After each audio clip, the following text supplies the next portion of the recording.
বাংলাদেশ মিশনগুলোতে জনবল বাড়াবে সরকার বলেছেন পররাষ্ট্র উপদেষ্টা। পররাষ্ট্র উপদেষ্টা মোহাম্মদ তৌহিদ হোসেন বলেছেন, সরকার বিদেশে বাংলাদেশের মিশনগুলোতে বিশেষ করে কনসুলেট জেনারেল অফিসগুলোতে জনবল বাড়ানোর কাজ করছে। উপদেষ্টা বলেন, আমরা মানব সম্পদ বাড়ানোর প্রচেষ্টা শুরু করেছি, বিশেষ করে আমাদের কনসুলার পদগুলোতে। আশা করছি এই প্রচেষ্টায় অন্তত আংশিক সাফল্য পাব। ঢাকার ফরেন সার্ভিস একাডেমিতে ফরেন সার্ভিস ডে 2025 উপলক্ষে আয়োজিত এক আলোচনা সভায় উপদেষ্টা এ মন্তব্য করেন।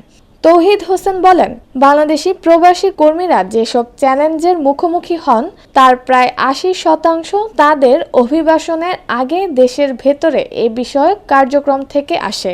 বাকি 20% অভিবাসী দেশে ঘটে। তবু বিদেশে আমাদের মিশনগুলোকে 100% সমস্যার সমাধান করতে হবে। একথা উল্লেখ করে তিনি বিদেশি মিশনের ওপর চাপ কমাতে দেশে মূল কারণগুলো সমাধানের গুরুত্বের ওপর জোর দেন। উপদেষ্টা আরও বলেন, সীমিত জনবল ও লজিস্টিক সীমাবদ্ধতা সত্ত্বেও বাংলাদেশ মিশনগুলো বিশ্বব্যাপী 1 কোটির বেশি প্রবাসীকে পরিষেবা প্রদান করছে।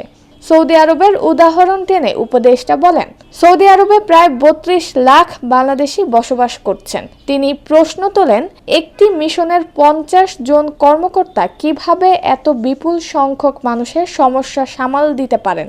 অভিবাসী শ্রমিকেরা দেশ ছাড়ার আগেই যে পদ্ধতিগত সমস্যার সম্মুখীন হচ্ছেন তা কমাতে ঢাকায় উদ্যোগ নিতে তিনি আহ্বান জানান। কর্মকর্তাদের মধ্যে আরও বেশি সহানুভূতি জানানোর আহ্বান জানিয়ে পররাষ্ট্র উপদেষ্টা বলেন, প্রবাসীরা ইচ্ছা করে মিশনে যান না, বেশিরভাগই মরিয়া হয়ে আসেন। যদিও কয়েকজন ভালো আচরণ নাও করতে পারে, তবে বেশিরভাগের সহায়তার গুরুতর প্রয়োজন হয়। তিনি বিদেশি মিশনের কর্মকর্তাদের দেশের অর্থনীতিতে প্রবাসীদের উল্লেখযোগ্য অবদানকে স্বীকৃতি দিয়ে অত্যন্ত আন্তরিকতা ও নিষ্ঠার সঙ্গে তাদের সেবা করার আহ্বান জানান।